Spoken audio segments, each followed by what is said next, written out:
The U.S. Senate Committee on Commerce, Science, and Transportation will come to order. This morning, I'm pleased to welcome the Amtrak National Transportation Safety Board nominees and their families. Amtrak is an essential transportation provider for communities across the nation. From the Northeast Corridor to the Pacific Northwest, Amtrak connects both rural and urban communities in an environmentally friendly way.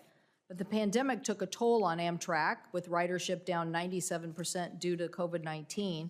And thankfully, ridership has significantly improved from the recovery, and company is projected to be back at pre-pandemic ridership levels next year. I especially want to thank Amtrak for working with me to fully restore the Amtrak Cascade service in my state of Washington and Oregon earlier this year. As ridership nears full recovery, Amtrak can focus its attention on expanding service and improving consumer experience.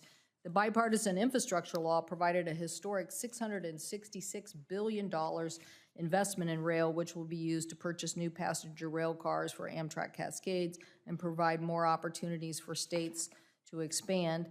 Ensuring these funds benefit the entire nation is important to us, and I'm pretty sure we'll hear about transportation across our northern tier states and wanting to make sure that service there is fully operational. Very important aspect, I know, to Senator Tester, to myself, and to many others who want access to our national parks. So while we're moving forward this hearing on nominees, I encourage both the White House and Minority Leader McConnell to work together to ensure that these nominees put forward to the Senate meet the requirements of the law and the country. These nominees are no stranger to the committee. This is the third time the nominees have been before Congress, so hopefully we can get you over the goal line. The Amtrak nominees before us today, Mr. Anthony Coscia, who served as the Amtrak board on the board and as current chair since 2010. Mayor Coos, who I hear about all the time from Senator Durbin, currently serves as the mayor of Normal, Indiana, which is served by the Amtrak route, and Mr. Sabat, who recently retired from a long career in the federal service, including Undersecretary for Policy at the Department of Transportation under then Secretary Elaine Chao.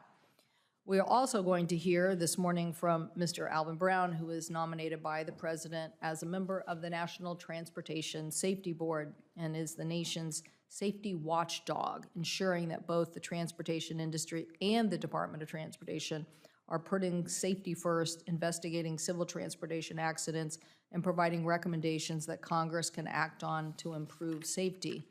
Mr. Brown has a long career in public policy, starting when he worked for then Senator Nelson. I actually didn't see that in your bio, so okay, I saw all the other things. But as former mayor of Jacksonville, which is where I'm very familiar with your record, provides a unique perspective on transportation safety issues that the city had to deal with, and I think that will be beneficial as we require the NTSB to play a larger role in communicating the important safety needs of our nation. Additionally, as the mayor of the nation's 11th largest city, he managed thousands of employees and a budget of nearly $2 billion, so his unique experience will come helpful at NTSB at retaining a workforce that needs to have the technical expertise that is important in a rapidly changing technological sector like transportation is today. So I know we're expecting the ranking member to join us. We asked him, he suggested that we go ahead, but we are joined by our colleague and former member of this committee, Senator Rick Scott, to give an opening statement on behalf of Mr. Brown. And at this time, welcome back to the committee. We miss having you here. So please give an opening statement in support of Mr. Brown. Well, first, Chair Cantwell, thank you for your hard work, and it's wonderful to be here. We recognize Ranking Member Cruz and members of the committee. It's my great pleasure to introduce an outstanding Florida nominee to you today, former Mayor of Jacksonville, Alvin Brown. Mayor Brown was born in South Carolina. After moving to Florida, he attended Edward Waters College and Jacksonville University. He was elected to lead the city of Jacksonville in 2011. Great time to jump into public service because we got elected basically about the same time. I started in January and you started, I think, in May or June. I got to know Mayor Brown well during my time as governor of Florida. We had a great working relationship. Mayor Brown made infrastructure and transportation safety a priority of his team, and it was a big issue in Jacksonville. As governor of Florida, my team and I worked closely with Mayor Brown to deliver for Jacksonville residents and the millions of visitors that come to and travel through Jacksonville each and every year. Mayor Brown and the Florida Department of Transportation oversaw the I-95 Overland Bridge Replacement Project, a $196 million project considered the largest and most successful highway construction effort in the state's history. We also worked closely with Mayor Brown when he launched a campaign to improve pedestrian and bicycle safety in Jacksonville. The coalition for the initiative included the City Council, Jacksonville Transportation Authority, Duval County Public Schools, the Florida Department of Transportation, and the Florida Highway Patrol. We had the opportunity to work together to obtain federal funding for deepening the St. Johns River to increase the safety and productivity of Jacksonville's port and provide further economic opportunities for the city. And if we hadn't done that, we wouldn't have seen the success of Jackson Port today. In addition, Mayor Brown successfully obtained a $10 million Tiger grant from the U.S. Department of Transportation to improve the efficiency of Jacksonville's port and increase access to rail and sea transportation. Additionally, Mayor Brown was responsible for the appointment of multiple board members to the Jacksonville Aviation Authority, Jacksonville Port Authority, and Jacksonville Transportation Authority. Chairwoman Mayor Brown has an excellent record of service to the citizens of the great state of Florida and our nation. The NTSB board needs hardworking and dedicated individuals who put safety as their top priority, and I believe that Mayor Brown will do excellent work on behalf of the American people in this row. I want to thank you for the opportunity to come here, and I can't say anything but wonderful things about my good friend, Mayor Alvin Brown. Thank you. Thank you, Senator Scott. Thank you for being here, and we'll make sure our committee colleagues know of your support for him, and I'm sure Mr. Brown is very appreciative. So we will now go down the list. First, we will hear from Mayor Brown and his testimony, and I just want to suggest that you can, anybody who wants to introduce any of their family members who are here or joining us virtually can do so. Next, we will hear from Mr. Tony Coscia, the current chair of Amtrak, who's been nominated to serve on the Amtrak board, then from Mr. Coos, and also, finally, Mr. Sabat. So we'll start with you, Mr. Brown.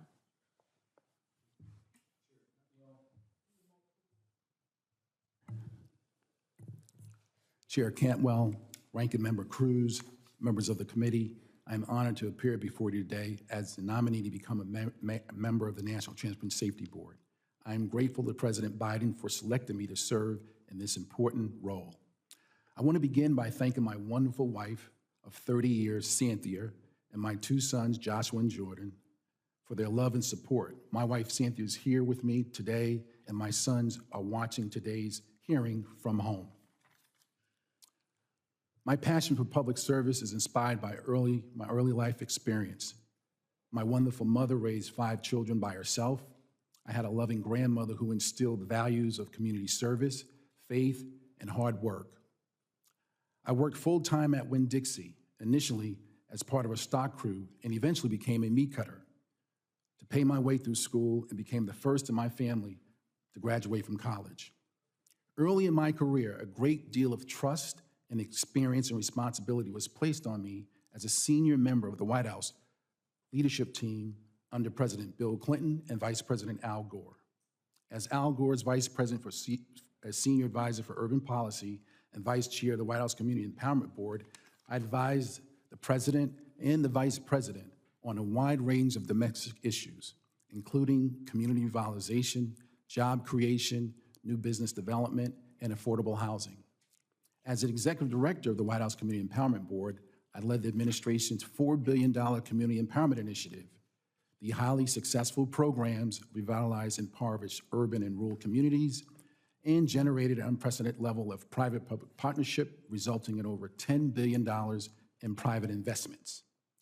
I also served as a senior advisor to the late Commerce Secretary Ron Brown, focusing on base redevelopment, and I served as senior advisor at the U.S. Department of Housing and Development, HUD. At HUD, I oversaw the department's $100 million disaster relief initiative and led the overhaul of the department's disaster response efforts. In 2011, I made history as the first Black elected mayor of Jacksonville, Florida, which is the 12th largest city in the United States, comprised of 840 square miles with urban and rural communities. I was responsible for over 7,500 city employees and managed an annual budget of over $1.6 billion.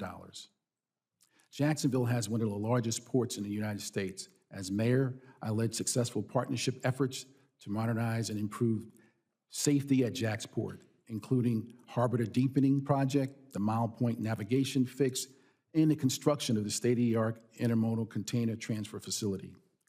As mayor, I've launched a 6-month campaign to improve pedestrian and bicycle safety in Jacksonville. The coalition for this initiative includes the City Council, Jacksonville Sheriff's Office, Jacksonville Transportation Authority, Duval County Public Schools, Florida Department of Transportation, and Florida Highway Patrol.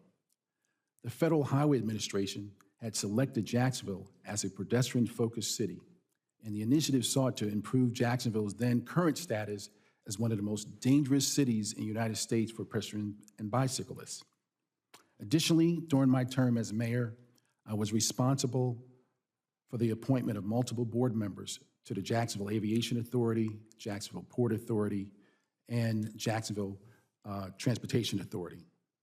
If confirmed by the Senate, become a member of the National Transport Safety Board, I would look forward to working with the board's mission, making transportation safe by conducting investigations and advocating for safety improvements.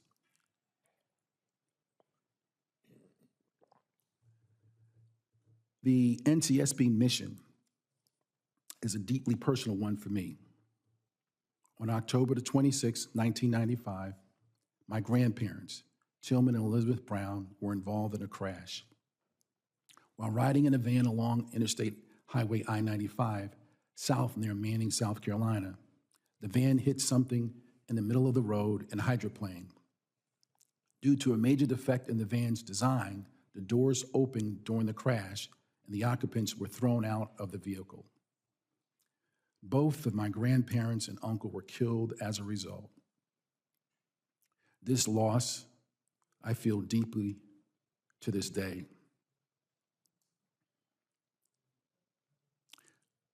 I would like to thank the committee for considering my nomination this morning, and I look forward to answering your questions. Thank you, Mr. Brown, and very sorry to hear of your personal loss. And I do think it helps inform people about the importance of safety, the importance that the NTSB can play, particularly in a time of change and a change in manufacturing. So look forward to asking you some follow-up questions on that. But thank you for your willingness to serve. Thank you for your leadership in Jacksonville. Mr. Coscia, welcome. Thank you. Good morning, Chair Cantwell, Ranking Member Cruz, and members of the committee. I'm Tony Coscia, the chairman of Amtrak's Board of Directors. I'm honored to serve on Amtrak's board and to have the opportunity to work with our dedicated Amtrak employees and stakeholders. I'm also grateful for the extraordinary level of support for passenger rail and Amtrak that this committee and Congress have demonstrated. When I joined Amtrak's board in 2010, the company was still recovering from the near bankruptcy in the 2000s that had eroded confidence in management and mission. There was no clear pathway for Amtrak's future, and some questioned whether Amtrak and the national network should continue to exist. I'm proud to say that since then, Amtrak, working with our partners, has made significant progress. We grew ridership nationwide, attracted millions of new customers, while significantly improving financial performance. By the end of fiscal year 2019, Amtrak eliminated over $300 million in annual operating losses, enabling us to increase spending on long overdue capital projects. We completed the nationwide installation of positive train control, and we were the first US-based railroad to implement a comprehensive safety management system. We launched more than a $10 billion program to refleet Amtrak with new energy-efficient US-made trains. We improved customer satisfaction, despite the challenges of operating over aged infrastructure on host railroads that often fail to give Amtrak its vital statutory preference over freight trains. We safely maintained operations during the difficulties of the COVID-19 pandemic, and we've restored pre-pandemic service levels on nearly all of our routes. And we hired over 3,700 new employees in fiscal year 2022 and an additional 2,700 during the first 7 months of fiscal year 2023. These new hires, our workforce of the future, have allowed us to restore our operations. Amtrak investments are creating a pathway for strong job opportunities, particularly in segments of the economy that in the past have not benefited from capital expansion. A career at Amtrak and passenger rail represents an opportunity to develop skills that form a long-term career. Amtrak and its state partners were ready when Congress enacted the Infrastructure Investment and Jobs Act, which provides significant multi-year capital funding for intercity passenger rail. We've sought for decades. Using that funding, we finally were able to make vital investments in infrastructure and equipment and pursue the improvement and expansion of Amtrak service that the IIJA contemplates. On the Northeast Corridor, we've commenced early construction activities to replace the 150-year-old B&P tunnel in Baltimore and worked on Connecticut bridges and Maryland bridges, as well as construction of the Hudson River Tunnel that's expected to start next year. On our national network, we're working with our partners to improve and expand service, including in states such as Ohio, West Virginia, Tennessee, Minnesota, Idaho, Kansas, Georgia, Mississippi, Louisiana, Texas, Colorado, and Arizona, all places that today have very little Amtrak service, and this gives us the opportunity to extend that service. We also intend to spend $1.3 billion in IIJA funding to complete the task of bringing all of our stations on our network, for which Amtrak is responsible, into full compliance with the Americans with Disabilities Act. We've made tremendous progress on this level. This funding will allow us to bring this to its full completion. And last December, Amtrak initiated the procurement of new passenger rail cars for our 14 overnight long-distance routes. The new cars will replace our existing fleet with modern equipment that will improve safety, reliability, accessibility, and financial performance. This procurement, the largest U.S. order for long-distance passenger cars since the 1940s, reflects Amtrak's commitment to our long-distance network and our recognition of how important our network is to the communities it serves. The long-distance system is the connective tissue of our national network, and it provides the anchor to expand ridership. Overcoming decades of underinvestment in passenger rail will not be accomplished overnight. Like every other transportation mode, passenger rail will require continued and sustained investment beyond the 5-year horizon of the IIJA. If I am confirmed, I can assure you that Amtrak will be a good steward of the funding you've provided and that we will accomplish with this funding a case for continued investment. There's never been a more exciting time to be involved with Amtrak. Our nation needs improved and expanded intercity passenger rail service to alleviate congestion, reduce emissions, and provide mobility to our citizens. I'm proud of what we've accomplished at Amtrak since I joined the Amtrak board, and I welcome the opportunity to continue my service. Thank you for your support thus far, and I look forward to answering your questions. Thank you, Mr. Coscia. I want to ask Senator Cruz if you'd like to defer or give an opening statement. And I'll defer till each of the opening statements. great. Mr. Coos, you're batter up here. Thank you, Chair Cantwell, Ranking Member Cruz, and members of the committee. Thank you for the opportunity to testify before you today. I'm Chris Coos, the mayor of Normal, Illinois, and I'm deeply honored to be nominated to serve on Amtrak's board of directors. I would bring to the board my experience as a mayor, a small business owner, vice chair for passenger rail of the U.S. Conference of Mayors, and a frequent Amtrak customer. Perhaps most importantly, I would like to bring my firsthand knowledge of how improved Amtrak service can enhance mobility and economic development. I've been Normal's mayor for 20 years. Normal's, whose population is around 53,000 people, is the home of Illinois State University. It is adjacent to the city of Bloomington and about halfway between Chicago and St. Louis. 2 Amtrak routes serve the multimodal Bloomington Normal Station, known as Uptown Station, and located in downtown Normal. That is the Texas Eagle, a long-distance route from Chicago to St. Louis and San Antonio, and the Lincoln Service, a state-supported route between Chicago and St. Louis. When I became mayor, less than 75,000 passengers a year used Amtrak's small Bloomington Normal Station. In 2010, Normal was awarded one of the first Tiger, now called RAISE grants, to build Uptown Station. Its construction, which created hundreds of good-paying jobs, was completed just 2 years later, on time and within budget, thanks to a successful partnership among all levels of government, local contractors, and unions. Uptown Station received a LEED Silver certification for its environmentally responsible construction and design. In addition to Amtrak, it is served by public transit and regional buses and contains town offices. Uptown Station is adjacent to the Constitution Trail, a bike and pedestrian trail that traverses Normal and Bloomington. Uptown Station is an incredible success in every respect, now the second busiest Amtrak station in Illinois, behind only Chicago Union Station. Ridership more than tripled since I became mayor to nearly 230,000 passengers a year in pre-pandemic 2019. Private spin-off developments spurred by Uptown Station included new housing, totaled $175 million. Today, Uptown Station is the anchor of a vibrant mixed-use downtown that includes a Children's Discovery Museum, 2 hotels, a conference center, and attractive public places. Uptown Station's success is attributable to partnership and engagement among all levels of government, the private sector, and the community, all of whom recognize the benefit that supporting and investing in passenger rail could provide.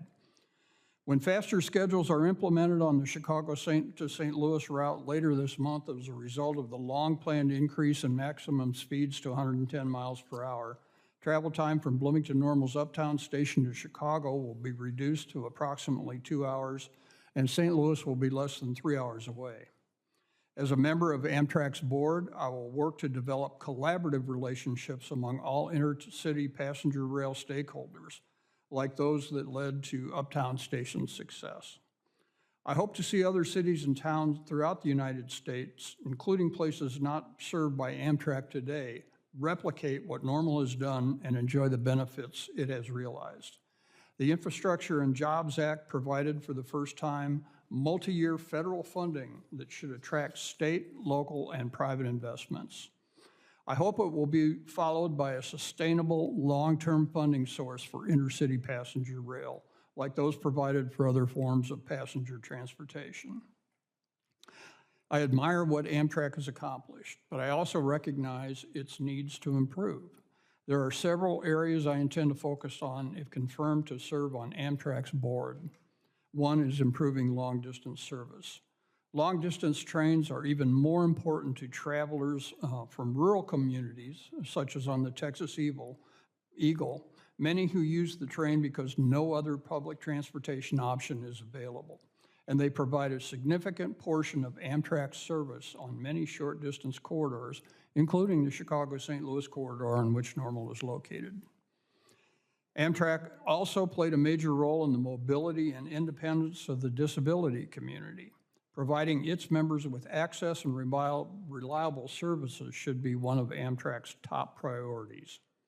Amtrak needs to go above and beyond the bare minimum for passengers with disabilities by acquiring new equipment that better suits their needs and upgrading station infrastructure. Enhancing safety is paramount. After years of effort, Normal secured federal and state grants. It is matching that will fund a much-needed underpass in Uptown Station that will provide a safer crossing of the tracks for Amtrak passengers, pedestrians, and trail users. I hope to encourage similar projects in other Amtrak-served communities. Finally, as the long-time owner of 2 small retail businesses, I recognize how important it is to improve Amtrak's customer experience. Another priority is improving Amtrak's on-time performance. The freight railroads over which Amtrak operates must be held accountable for meeting agreed-upon timetables. I look forward to the opportunity to work closely with the members and staff of this committee and all Amtrak stakeholders to create a larger, more effective, and even safer passenger rail system. And I'd be happy to answer whatever questions you might have. Thank you. Thank you, Mayor. Thank you so much. Mr. Sabat, welcome to the committee. Look forward to your testimony. Chair Cantwell, Ranking Member Cruz, distinguished senators, thank you for considering my nomination to the Board of Directors of the National Railroad Passenger Corporation. This committee has vetted me twice before. You generously forwarded my nomination to the floor without dissent as Assistant Secretary for Aviation International Affairs and then as Undersecretary of Transportation for Policy. I now count 38 years of military, U.S. Department of Transportation, and other public service. I hope my performance as Assistant Secretary, my experience as Acting Undersecretary representing Secretary Elaine L. Chow on the Amtrak board from June of 2019 through January of 2021, and my overall background in transportation, particularly rail transportation, will earn your approval again. I have extensive experience overseeing rail capital projects. Starting in 2009, I was the designated federal official responsible for implementing the first three years of the American Reinvestment and Recovery Act. We eventually built over 15,000 transportation projects, including signature rail projects such as Moynihan Station and the Uptown Station in Normal, Illinois, that Mayor Coos mentioned in his statement. Prior to that, I served in 2005 as the Transportation Counselor in the U.S. Embassy in Baghdad, responsible for directing U.S. government efforts to rebuild the Iraq Republican Railroad. Before joining the U.S. Department of Transportation, I saw passenger rail from the state government perspective. From 1994 to 2001, I was a principal transportation consultant in the California State Legislature and reviewed all proposed legislation affecting passenger rail and the state's cooperation with Amtrak. I have also had private sector experience with freight railroads. I interned in the strategic planning office of one Class I railroad while in business school and consulted for another following graduation. Many of my other transportation roles have involved extensive cooperation with freight railroads. This committee knows my familiarity with the transportation needs of rural America. At DOT, I manage the Essential Air Service program, supporting over 170 small rural communities, many of which are also served by Amtrak long-distance routes. I appreciate how vital intercity public transportation is to the mobility of these communities and their economic development. If confirmed, I am committed to maintain and enhance Amtrak as a nationwide rail passenger corporation. If confirmed to the Amtrak board, my first priority would be the safety and security of the public and of the passengers and crew.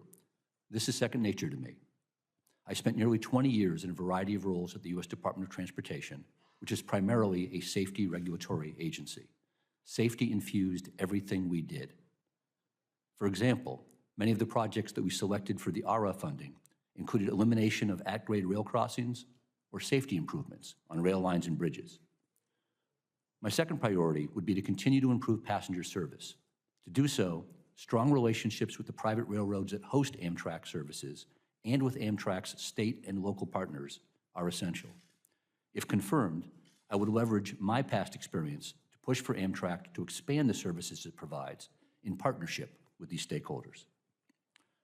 A third priority is rigorous financial stewardship, making the best use of taxpayers' dollars Amtrak receives. Amtrak's board should ensure that the greatly increased funding Congress has provided in the Infrastructure Investment and Jobs Act is spent in a cost-efficient manner that maximizes public benefits and minimizes the impact on the taxpayer.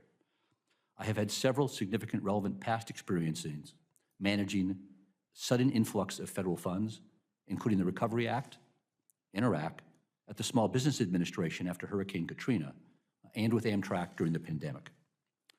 I am joined today by my better half, the accomplished and wonderful Chiling Tong, who is also the president of the National Asian Pacific American Chamber of Commerce and Entrepreneurship, or National ACE.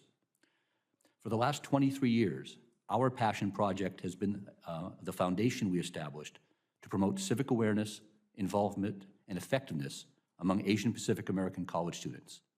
This summer, the International Leadership Foundation has brought 34 fellows to Washington, D.C. to intern in federal government offices, including the White House and with the Senate Majority Leader. Several of our fellows are here today to witness today's confirmation hearing. I thank you again for your consideration. I am grateful to Senator McConnell for recommending me to the President and to President Biden for nominating me. I look forward to answering any questions you may have. Thank you, Mr. Sabat. Thank you for being here and for that statement today. I'll now turn to the ranking member, Senator Cruz, for his statement. Thank you, Madam Chair. Welcome to all the nominees for being here today. First, we're here to consider Alvin Brown to be a member of the National Transportation Safety Board, or NTSB. The NTSB serves the important function of thoroughly investigating transportation incidents to identify their causes, and to make recommendations to prevent similar incidents. Both private sector and public sector transportation operators learn from the NTSB investigations and often voluntarily implement its recommendations. The NTSB also provides valuable information for Congress and for federal agencies to consider when developing transportation policy. I believe that Mr. Brown can help the NTSB fulfill its mission. As the mayor of Jacksonville, Florida, he oversaw 7,000 employees and implemented the city's transportation policy. During his tenure, he successfully built a coalition and led a campaign to address transportation safety. He also served as vice chairman of the U.S. Conference of Mayors Transportation Committee, which examined best practices for safety improvements across different transportation modes. On top of that, Mr. Brown has significant experience leading large, complex projects, like the multi-million-dollar project to deepen the Port of Jacksonville. And since last year, he has been serving at the U.S. Department of Transportation. I look forward to hearing from Mr. Brown today, and I would note also that he has earned the respect of Senator Rick Scott, who is a good friend of mine and whose judgment I trust. And Senator Scott has personally commended to me just how capable he believes you are and what an excellent job you will do, and that carries great weight with me. Second, we're here to consider some of the President's nominees to serve as members of Amtrak's Board of Directors. The three nominees here are all experienced public servants. I want to thank Mr. Coscia, Mayor Coos, and Mr. Sabat for their willingness to oversee our national intercity passenger railroad that American taxpayers subsidize every year with billions of dollars. However, I do have an obligation to raise a concern with the legality of the entire slate of nominees that President Biden has placed before this committee. A bipartisan group of Commerce Committee members has already raised this issue in multiple letters to the President. Unfortunately, he has yet to fix the problem. The Amtrak board is comprised of 8 Senate-confirmed members in addition to its CEO and the Secretary of Transportation. In 2021, Congress passed bipartisan legislation to ensure that Amtrak's board is geographically diverse and not dominated by board members from the Northeast Corridor. As a result, federal law now explicitly prohibits more than 4 of the 8 Senate-confirmed board members from being from the Northeast Corridor. That means that a maximum of 4 Amtrak board members can be from the 8 states plus the District of Columbia that make up the Northeast Corridor. This limitation is important because Amtrak operates in 37 other states, including Texas, through its national network of long-distance and state-supported routes. The Americans who reside outside of the Northeast Corridor and whose taxes generously support Amtrak's operations must have their interests fairly represented on Amtrak's board. Unfortunately, even with the 2 nominees yet to be submitted, 5 of the President's current slate of 6 nominees for the Amtrak board reside in the Northeast Corridor. That is clearly in conflict with federal law. The President needs to fix this legal defect by withdrawing one of the Democratic nominees from the Northeast Corridor. It's the President's decision which nominee to withdraw, but this slate needs to comply with the statute. Having said that, I'm still eager to hear about the vision that each of the 3 nominees here has for Amtrak for responsibly managing our country's national passenger railroad. In recent memory, Amtrak has had challenges. Amtrak has at times failed to operate responsibly, and it's struggled to build partnerships with states that subsidize certain Amtrak services. And during the pandemic, Amtrak awarded large bonuses to executives even while service suffered from the effects of reduced employee numbers, which is unseemly for an entity dependent on taxpayer money. The railroad can and must do better. Amtrak received $22 billion in the 2021 infrastructure law and will likely receive billions more in discretionary federal funding.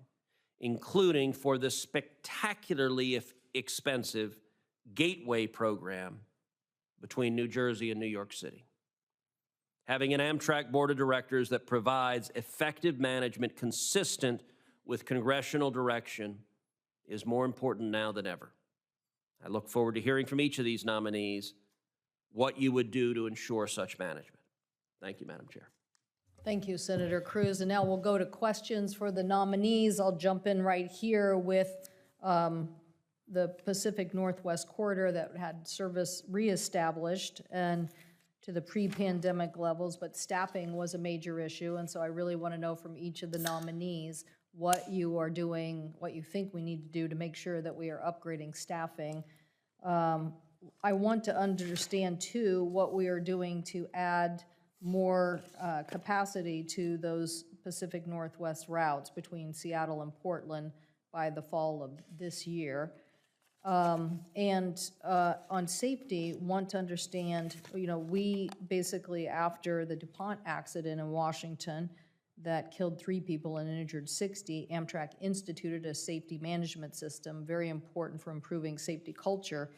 But they were designed to ensure that they address the new risks. I'm concerned about an Inspector General report from December that found Amtrak had lax security practices and led to former employees selling keys to sensitive areas on the internet. It is critical that Amtrak ensure the safety is the #1 priority. So if each of you could address those issues to the degree that you are involved or knowledgeable. Chair Cantwell, I'll begin for obvious reasons that my current tenure at Amtrak gives me, I guess, the ability to respond directly to some of the issues you raised. And frankly, those are all issues that are very important to the board and to me personally, and for which we've spent a considerable amount of time. First, to sort of address your question about workforce, and in particular, having the adequate staffing to create the increased levels of capacity in our Pacific Northwest service.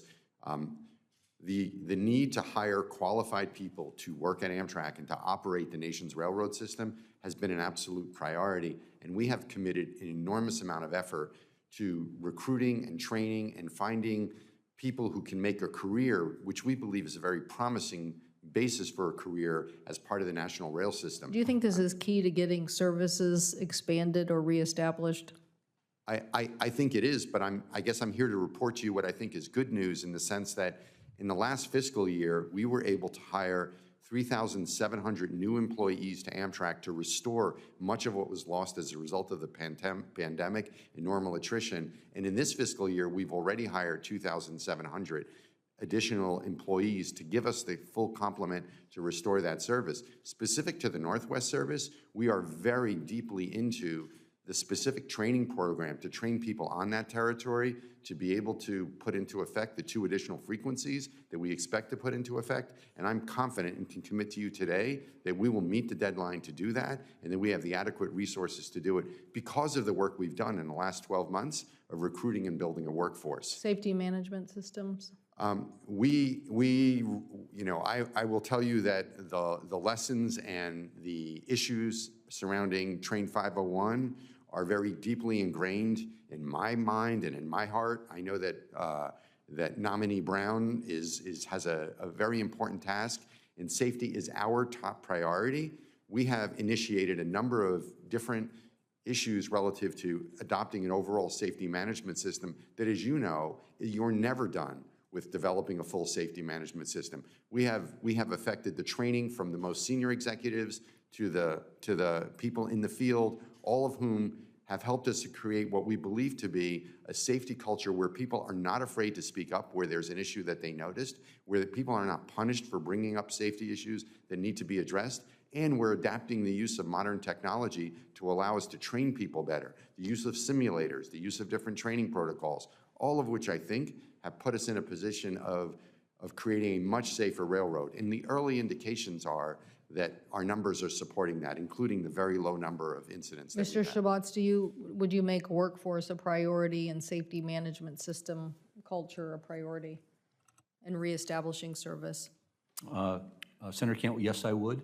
I think staffing, both quantity and quality of employees, is key and essential to increased service.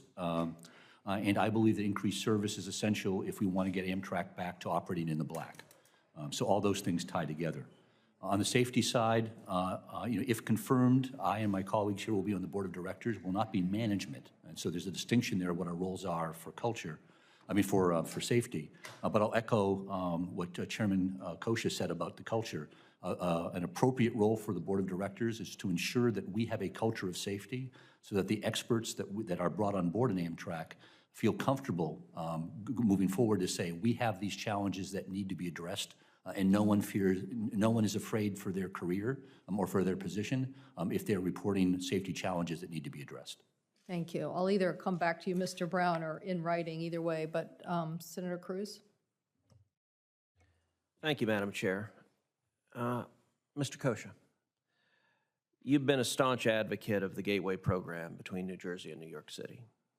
The price tag for this program has continually risen, with the current estimate at $37 billion. I remain concerned that this number reflects inflated labor costs at the expense of taxpayers all across the rest of the country. Nevertheless, given that the 2021 infrastructure law has already made tens of billions of dollars available for Gateway and other Northeast Corridor programs, it is important to know that Amtrak can complete major capital projects in a timely and cost-effective manner. Mr. Coscia, what steps has Amtrak taken during your tenure as Amtrak Board Chairman to improve its completion of capital projects in a timely and a cost-effective manner? Thank you, Ranking Member Cruz, for that question. And in fact, it goes to the very heart of what I know is a very top priority to the entire board. And certainly, in my career, I've had lots of exposures to large projects and have seen the difficulty, frankly, throughout the United States of being able to manage mega projects. You know, the notion of being able to plan smart and then build quickly, the ability to sort of deploy resources in the most efficient way. What I would say to you is that we understand that there are methods that can be used. There are means and methods that can be used to advance mega projects, which historically in government-sponsored projects have not been adequately deployed. Some of that involves the right level of oversight, the right level of planning. I would submit to you that a major reason for cost overruns is the desire to plan very quickly and then try to sort of develop solutions in the field. The reality is that until you have an absolute solid plan that has been vetted and reviewed from an engineering perspective and a planning perspective, where you have a certain amount of predictability about cost inputs, it is a very risky proposition to go out and build. I recognize that the Gateway program will be a very significant challenge for any entity in the United States to build, let alone entities for whom, in some cases, this is a new sort of endeavor for them. But we have to, as a nation, prove our ability to build large-scale projects and to do them on time, on mission, and safely and effectively on budget. And those are all things that we're now building through building the right kind of expertise internally, people who have the kind of project management expertise, much of which comes from the private sector that we've been able to borrow, instances where we can look at other mega projects that have been done in the United States and around the world to find those means and methods that can work. And we are, in fact, deploying those things in, I think, a very effective way. And I'm hopeful that Gateway will actually be a demonstration of our nation's ability to undertake a very large-scale project of this nature where there is an absolute need for it to be built, but do it in a responsible way. And we should agonize over every step of the process and hold people accountable for meeting benchmarks at different intervals to determine that we're keeping it on progress. $37 billion is a lot of money. Is Gateway going to come in on budget? Or are we going to come back and discover that $37 billion has become 40, has become 50, has become $60 billion? Senator, in my experience, when people use a budget number before they've actually done the work, it's largely because they're trying to create optics around it and not because they necessarily know. The $37 billion number, which you refer to, and I understand how that number and other numbers have been socialized around it, represent the full build-out of the entire Gateway program. I would submit to you respectfully that the full build-out of that program is important, not just for the New York and New Jersey region, but for the Northeast Corridor and for the nation's economy, as are many other projects around the country. But we are building it in phases where each phase that we build has an independent value that is meaningful. The first phase that we're building is the Hudson Tunnel Let me project. try again with my question. Do you believe the total budget will come in under budget? I believe that the first phase, which is the Hudson Tunnel project, which has been budgeted at $16.5 billion, yes, I do believe that we must come in at that number, correct? That's helpful. I would encourage all three of you as you're heading home to take a look. Next door to the Capitol is the Supreme Court building. It is a beautiful building in Washington, D.C. And if you go look at the history of the construction of the Supreme Court building, Congress appropriated money to build the Supreme Court building. It was constructed, it's a gorgeous building. It actually has 24-karat gold inlaid in the ceilings. And at the end of the construction, they had money left over that they returned to the taxpayers. That was a different era, to be sure, but that is a model to be aspired to. Thank you. Thank you, Senator Cruz.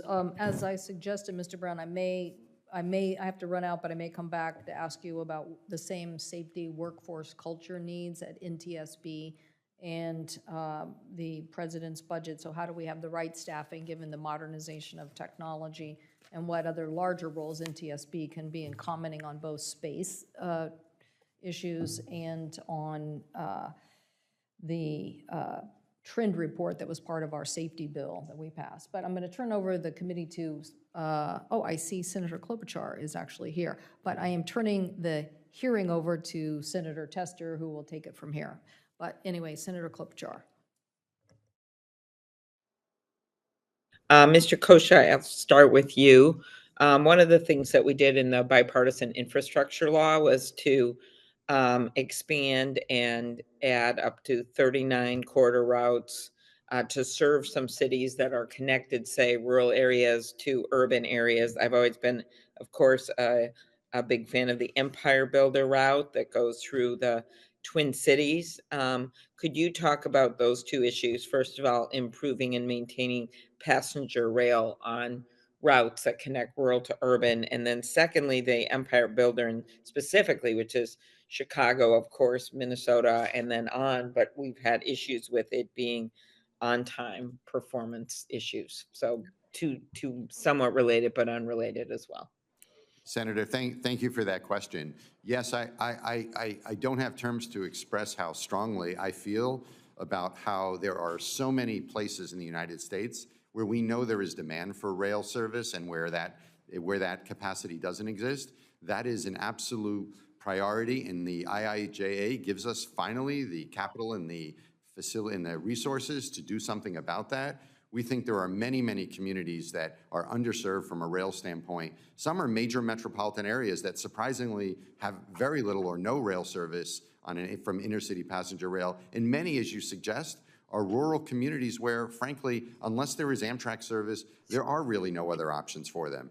Aviation is not an option for many of these communities. These are population bases which may not have access to ability to move around in other forms. So we believe that the map for Amtrak needs to be redrawn to reflect what the population of the United States looks like in 2023, and not what it looked like in 1971 when Amtrak inherited assets from defunct railroads. So we think there is an enormous amount of opportunity that's driven by demand. In order to achieve that level of service, we will need a number of things to happen. First and foremost, and I fully expect everyone should hold Amtrak accountable for using the resources that we have, for being intelligent about the decisions we make, for doing our homework and making sure that we are planning these routes in a way that intelligently captures where demand is and what the best service frequencies are. But we're also going to need help from others. Our state partners are going to play a vital role in this. We can't do this without them. It is a partnership, and we have to learn to be good partners, as do they, and we all have to work together, and there are many instances where we've already done that.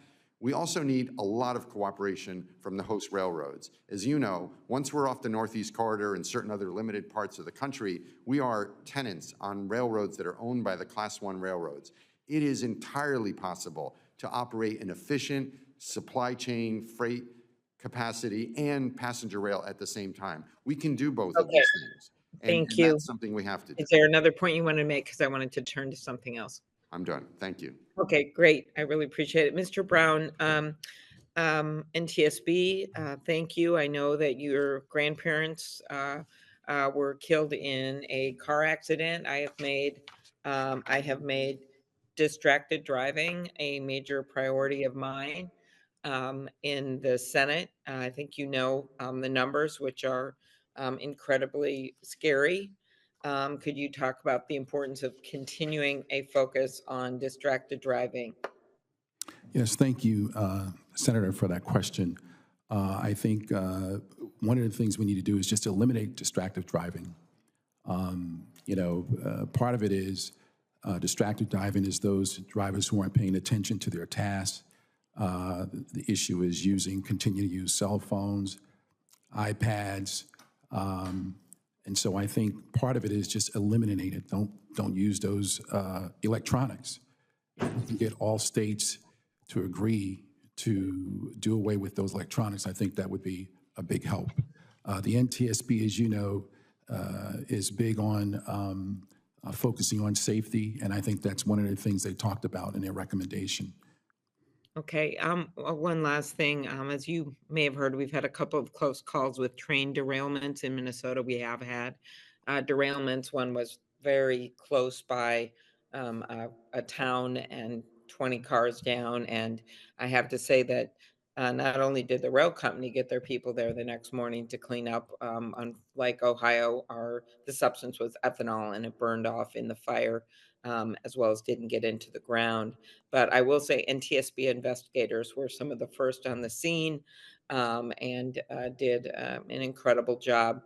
Could you just quickly tell me how Congress can help ensure NTSB is able to more effectively determine the causes of accidents and recommend safety improvements that could prevent such accidents from occurring in the future? Well, I think the safety management system would be a great way to continue to do that, but also resources. I think one of the things that the board is really focused on is really having a robust 21st century staff that is fully staffed and have the resources so they can compete with the challenging technologies that are out there to continue to help make America safe. Thank you very much. Thank you, Mr. Chair. Senator Blackburn. Thank you, Mr. Chairman, and to our witnesses, thank you so much for being with us today. Mr. Coscia, I want to come to you and congratulations on your nomination to be the director of the Amtrak Board of Directors. And I want to talk with you a little bit about the supply chain and some of the issues that have come up around the supply chain recently. And of course, we recognize that Tennessee and Memphis in particular is along many of those key routes and those Class 1 railroads all going through Memphis. So what are you doing to balance efforts to expand passenger rail over existing freight lines that are at capacity in our state? Thank you, Senator, for that question. And you raise a very important topic. The only way we could really expand passenger service through most of the country is to develop the right partnership with the host railroads, who have an equally important task of keeping the supply chains open and operating effectively. We believe there's a number of effective ways to manage that.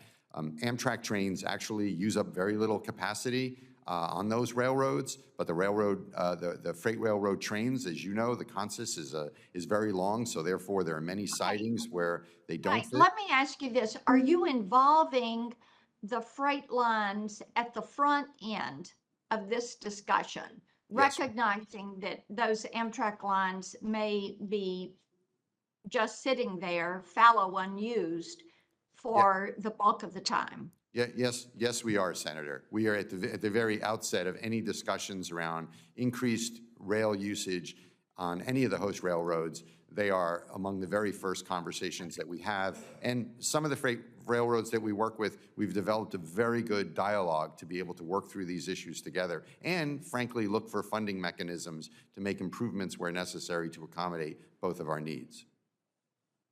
Okay, wonderful. I've got another question for you. I had read a New York Post article from October 22, And it referenced that the 10 highest paid Amtrak executives raked in six-figure bonuses in 2021, despite the rail network struggling with low ridership and plummeting revenues. The top earning employees received earned incentive bonuses of more than $200,000 each. The bonuses enraged the Transportation Workers Union that represents more than 1,000 Amtrak employees, which noted in a statement that taxpayers are in part footing the bill for these extravagant bonuses. So what was your role in giving Amtrak execs bonuses of more than $200,000 each? And please provide me a detailed description of this decision-making process. Thank you, Senator, for that question. And I recognize the concerns raised by compensation levels at any entity where the federal government plays a significant role in providing financing and funding to it. And Amtrak certainly is in such a position and should be held accountable for that. I need to add some context, though, to how that result actually occurred, which is that in the 2013 timeframe, as most of us who are currently on the board joined, it was incredibly clear to us that Amtrak suffered from a number of issues that had impeded the first 40 years of its history. Certainly a lack of capitalization was one, but the other was management that was not frankly capable of operating the railroad at the highest level that it possibly could. And to that effect, Amtrak began to recruit very experienced people who were almost without exception coming from the private sector, because people who are going to operate in those positions at Amtrak are either going to come from the Class 1 railroads So what or you're airlines. telling me is you felt justified in giving these top executives bonuses of $200,000 each. Senator, as part of that restructure of Amtrak, we essentially terminated what was a very expensive benefit program that was not tied to the performance of the company, and in its place, we put in an incentive But compensation ridership program. was down, utilization was down, and you still chose to give them bonuses of $200,000. Senator, the So employees what are you planning to give them bonuses this year? Or what were the bonuses that you let in 2022? Will you provide that for me in writing? I will, Senator, and all of the compensation issues are a matter of record, but I will tell you that the group that was entitled to these incentives is the same group that was able to eliminate over $300 million a year in operating losses, which for the first time in Amtrak's 50-year history, it essentially was broke even. The pandemic created an enormous amount of dislocation to the company. But sir, if Amtrak was able to sustain themselves, they would not be needing money from the federal government. My time has expired. Thank you. Thank you. It's my turn. I want to thank you guys for being here. I appreciate your willingness to serve the nation, and I appreciate you being able to appear before this committee today. Look, I have made my position on nominees clear as it applies to the Amtrak board. I was one of 10 people, 5 Republicans and 5 Democrats, that negotiated the bipartisan infrastructure law.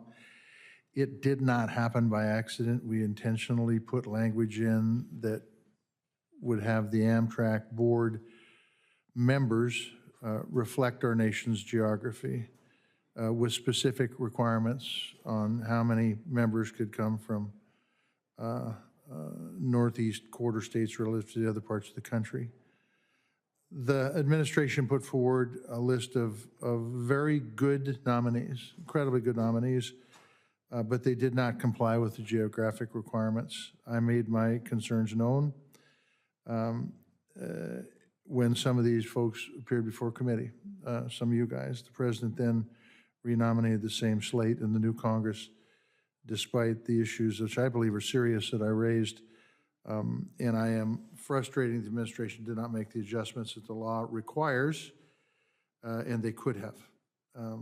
As I announced in April, the slate of Amtrak board nominees must comply with the law before I'm going to vote to support any of them. And as I said earlier, that doesn't mean that I think they're unqualified. It means that I think they need, the president needs to follow the law. There's still work to be done to get resolution on this, but I'm confident the administration will do what it needs to do that based on the progress so far. I think this hearing is a good thing to have. And I want to start with you, Chairman Coscia. Good to see you again. It's good to see you in person. In fact, over the Zoom is good, but this is much better. Agreed. At the hearing last year, I asked you and some of the other nominees if you had ever been to Montana. You had indicated that you hadn't. In a follow-up conversation, I believe you committed to riding the Empire Builder, which is a long-distance train that goes through our great state. I understand you made that trip recently. Is that correct? That is correct, Senator. I appreciate you doing that. I think there's no better way to understand a long-distance passenger rail than to ride that train yourself.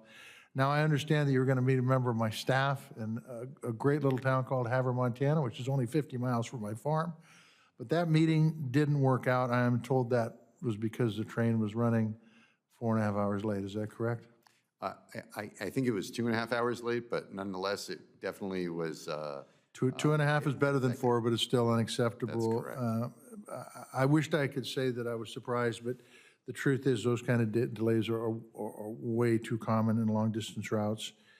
And I will tell you that I want our rail system to work. I want it to be good. I want it to be the best in the world, okay? Never going to happen as long as that's. In fact, I got to thinking what would the passenger ridership be on the Acela from New York to Washington, D.C. if it was 2.5 hours late? There wouldn't be many folks on that. And so the question I have is, what is Amtrak doing to improve performance, to make sure that we have a reliable service table? Senator, thank you for that question. And I just want to quickly say a couple of things. One is that my trip on the Empire Builder was not only something that was overdue, but the reality is that it is what I and other members of the board should do. I've ridden many of our long distance trains. It took me too long to ride that particular train for a variety of reasons, but it is clear to me how vital that service is to so many people and so many different levels. What I learned on the trip is sort of an immeasurable, kind of experience that I completely understand why it's so important to so many people, which gets to the point of being able to provide safe, reliable service that people can count on. The reason the train was delayed, and I unfortunately could not meet with your staff members, is that there was actually an accident with a freight train ahead of us. And, because I'm the chairman of Amtrak, I heard from pretty much everyone at the host railroad, frankly, apologizing for the delay. Yeah. And my response to that was, I'm actually not a paying customer. There are paying customers on there. That's who we all should really be apologizing to. And the solution to the issue is, in large part, on creating the right framework where host railroads are, in fact, providing those preference rights. There are things that are going to happen to both Amtrak and the hosts that are beyond our control. Right. In fact, that instance was one of them. But there are many things that we can control, and there are many ways for us to work better together, and we've done this. And with some of the hosts, we've actually made market improvements on it. But to respond to your question, it is both enhancing our own operating performance and enhancing our relationship with the host railroads that I think will bring us more reliable service and more frequencies that will allow people to get more from the railroad usage. Thank you. I'm out of time, but I just have to ask this one question. Since I got the gavel, I will. Mr. Brown, you're not on the NTSB now currently, are you? Repeat that question again? You're not on the NTSB currently? No, sir. Okay, so we had a train accident out of Joplin, Montana. Coming on 2 years, we still don't have NTSB's report on that. I've just got to tell you, if you get confirmed, I hope you crack the whip and get some folks to get a little more timely. This is nothing short of unacceptable, okay? Thank you. Yes, sir. Next up, we've got Senator Moran. Mr. Chairman, thank you very much. I appreciate all of you being here and your willingness to serve in the capacities for which you've been nominated. 2 of the 4 of you, we've had conversations on numerous occasions in this setting and elsewhere. And it would not surprise you that I'm going to ask Mr. Sabat the same thing that I asked the 2 of you and others. I have had a long time interest in making certain that long distance Amtrak service is a priority of the board. We've worked to change the legislation that creates the purpose for which Amtrak exists, to make clear or to make clearer the value of long-distance Amtrak service. And without exception, Mr. Sabat, the individuals that I voted for, which has generally been every nominee, has made a commitment to me and to this committee, to Congress, that they will be a supporter of long-distance passenger service. I would be interested in hearing you frame in the words that you use what that means to you. Senator, first, thank you for the question, and far be it from me to be the first witness before you to break that tradition of committing to... Well, I always worry they're just saying it because I'm asking it. But to date, it seems to me that the nominees that we've had these conversations with have actually meant it. Yeah. As do I, and to drive home that point, if I may, Chairman Coscia, in answer to a previous question, referenced back in 2019 when Amtrak was in fact on track for the, pardon the rail pun, was on target to meet its, for the first ever period of time to be, to operate in the black for the year. And then COVID hit and we were unable to do so. That was when I was representing the department on the board of directors. During that same period of time, I think it was around October, the Inspector General issued a report. And the Inspector General's report drove home the importance of the national network, the long-distance trains, and said, in order for Amtrak to be consistently profitable in the future, what was required was more frequent, on-time, a long-distance network. I believed that when the Inspector General's report came out in 2019. I believe that today, and if confirmed to the Board of Directors, that would be one of the torches that I would carry on the board, is for an improved national network in long-distance service. As I believed your two colleagues previously, I believe you. You and I know each other. I think the last time we may have been together was in Farnborough, dealing with airports and airplanes and aviation and aerospace. And I wish you well. I too share the same problem that Senator Tester outlined in his commentary to you. I would guess that both of us are speaking to the Biden administration, not to you specifically. But the law has been changed in 2021 to ensure that there is a geographically diverse and non-dominated board, a board not dominated by the the Northeast corridor. And at least 4 of the 8 Amtrak board members appointed by the president shall, quote, reside in or near the regions of the United States that are geographically distributed outside the Northeast corridor. Under federal law, the Northeast corridor means Connecticut, Delaware, the District of Columbia, Maryland, Massachusetts, New Jersey, New York, Pennsylvania, and Rhode Island. And that's not the case with the administration's nominees. And I use this opportunity to reiterate to the administration a letter that 7 senators, later joined by Senator Tester in his own letter, in our case to the president, outlining the insistence that those provisions be complied with.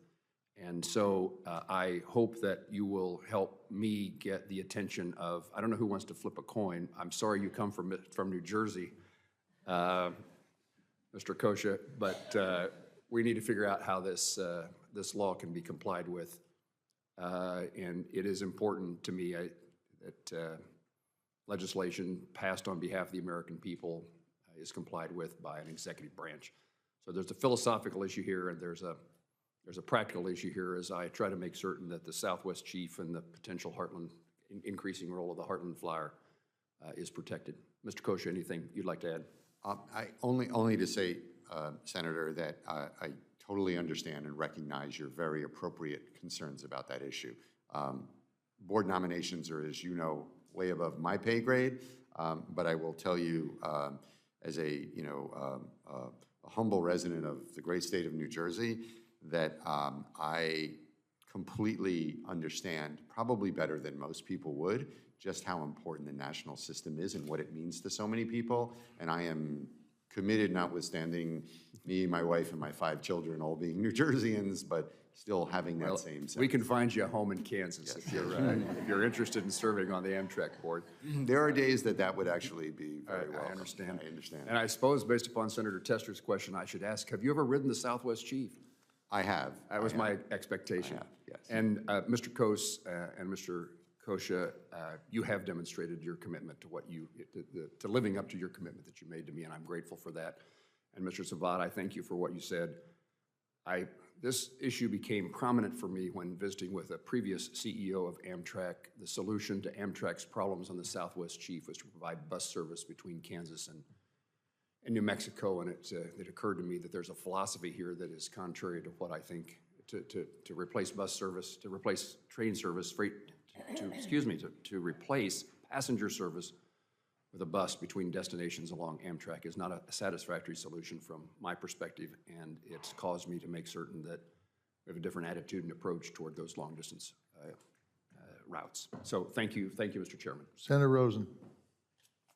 Well, thank you, Senator Tester, and anybody. We have a lot of room in Nevada. You can come way out west and come there, and I'm sure Montana, you got some room there too. So if you get feeling too crowded in New Jersey, come on out west or the Midwest. But I want to thank you all for being here today for this really important hearing. And I'm going to talk a little bit about Northern Nevada today, because Northern Nevada really has some beautifully vibrant rural communities, and they rely on Amtrak's California Zephyr line, which is a long-distance route that travels through Reno, Winnemucca, and on to Elko.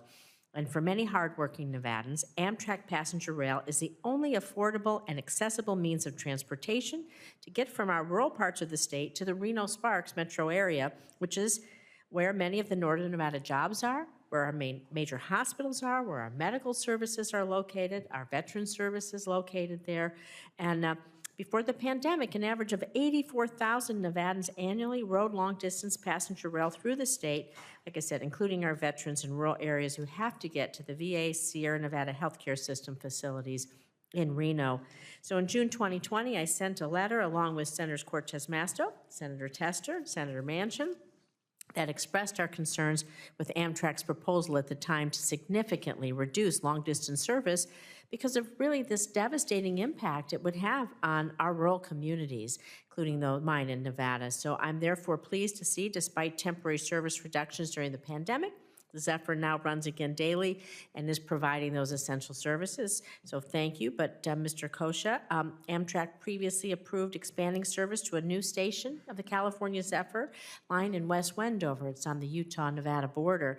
And I understand the pandemic changed Amtrak's budget priorities, but can you please provide my constituents with an update of any potential plans to add an Amtrak stop in West Wendover, please? Thank you, Senator, for that question. And obviously, I share your view on how important the California Zephyr is to so many communities.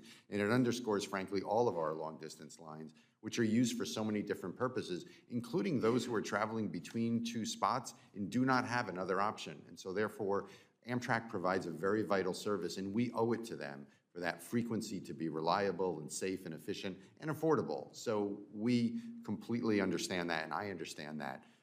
West Wendover represents an opportunity, as do a number of different municipalities that are along the long-distance lines. In my opening statement, I mentioned that I view the long-distance service as the connective tissue for Amtrak's national system. It is basically what binds us together and creates all sorts of service opportunities, and this is a perfect example. We are in active discussions with municipal leaders in West Wendover in order to be able to try to come up with a service plan that would work and resources, et cetera, for it. So I'm optimistic that we will find a way to develop a plan that we can jointly pursue in order to provide that level of service to that community. There are many communities, Senator, that would benefit from Amtrak service.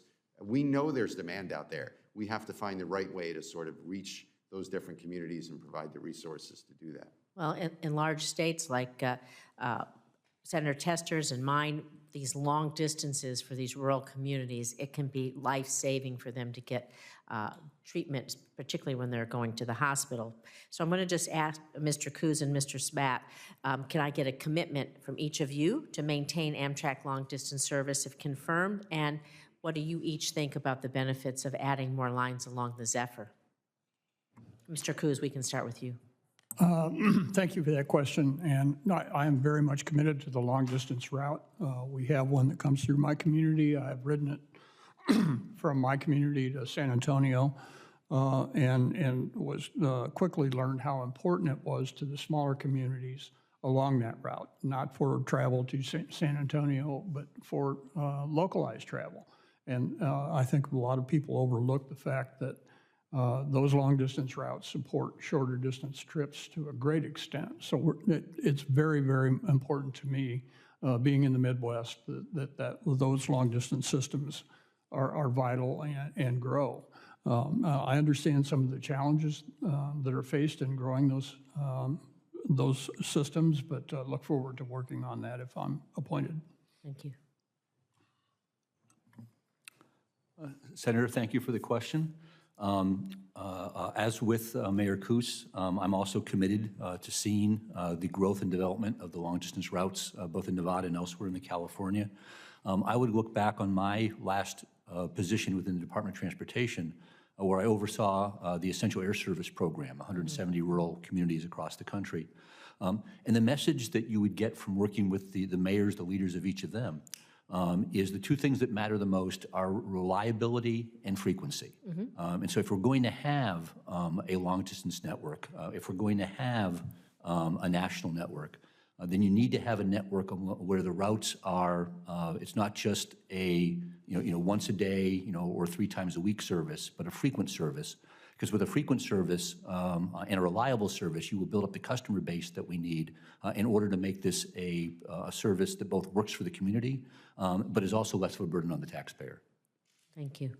Thank you, Mr. Chair. Senator Welsh. Thank you, Mr. Chairman. Appreciate it. Welcome. How many of you have been to Vermont? Well, you've got a prayer. That's great. I'm glad to hear that. Well, we're really excited in Vermont about Amtrak and the Ethan Allen route that's made its long-anticipated return through Virgins and Middlebury and Burlington. It's been 70 years since we had that rail service return to Burlington. Last time it was there was 1953. And that route is already overperforming. So folks in Vermont are quite excited about that. And in fact, it's going to exceed expectations by the end of the year. And it's a really big deal. It's bringing about 33,000 people into Vermont, right into the heart of downtown Burlington, our largest city. So I'm going to ask you, Mr. Coos, we want to keep that going. But if confirmed, what steps would you take to help support extending and expanding Amtrak services to small and rural states like Vermont? Let me just reference my time in U.S. Conference of Mayors, and I say there are 2 types of mayors in the United States, and those are mayors that have Amtrak service and want more of it, and those that don't and would like to have it. The demand is huge, and it's going to be an incredible challenge for Amtrak to step up and answer those issues. Fortunately, there's robust funding to address those issues, and I would work on that if appointed to the board as a high priority. I understand how that form of passenger service is vital to smaller communities throughout the United States, and the ability to maintain it and improve it is going to be a high priority for me. Thank you. Thank you. And Mr. Coscia, I wanted to ask you, we want to extend the rail service to Montreal. It really would be incredibly good for Quebec. It'd be incredibly good for Vermont, and actually points south of Vermont as well. But we need a pre-clearance facility, and it's in the books. I mean, it's been studied, and there's expenses obviously associated with it, but it's a real critical element of making this Ethan Allen train workable and beneficial for Quebec and really all in New England and even down south to New York. So what steps can we take to finally get off the drawing boards on that and have that secure sanitary corridor, I guess is the term, to make this a reality? Yeah, thank you, Senator, for the question. And yes, that is important issue. In fact, we have it on both ends of the country. Chair Cantwell would share the fact that we have similar levels of sort of challenges relative to service between Vancouver and Seattle, and equally, Right. the Ethan Allen's ability to get to Montreal and be able to process people from an immigration standpoint correctly is important. As you know, the U.S. government and the Canadian government are in active discussions Right. about the development of a facility there.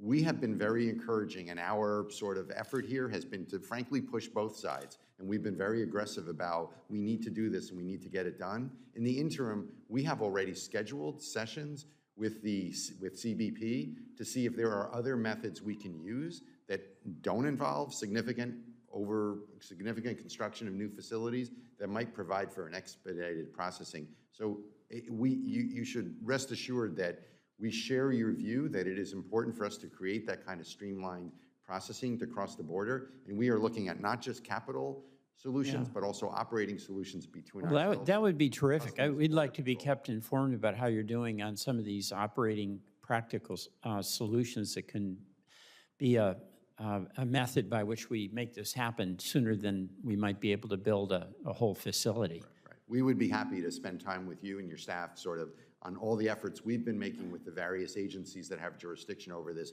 to try to come up with a measure. Well, and also to ask me to be of assistance in any way that I possibly can. This is a very, very important issue for Vermont. Well, thank you very much. And I'm going to yield back to myself. And this is the closing of the hearing. But before we close today's hearing, I have one more question, which we ask of all nominees. If confirmed, will you pledge to work collaboratively with this committee, provide thorough and timely responses to our requests for information as we put together and address important policy issues, and appear before the committee when requested? Yes. Yes, Senator. Yes. Thank you for that commitment. Yes, Senator. Oh, I'm sorry. Thank you very much. Senators will have until the close of business Monday, June 26th, to submit questions for the record to the committee, and witnesses will have until the close of business Monday, July 3rd, to respond to those questions. And I want to thank you on behalf of the entire committee for your appearance today. And that concludes today's hearing.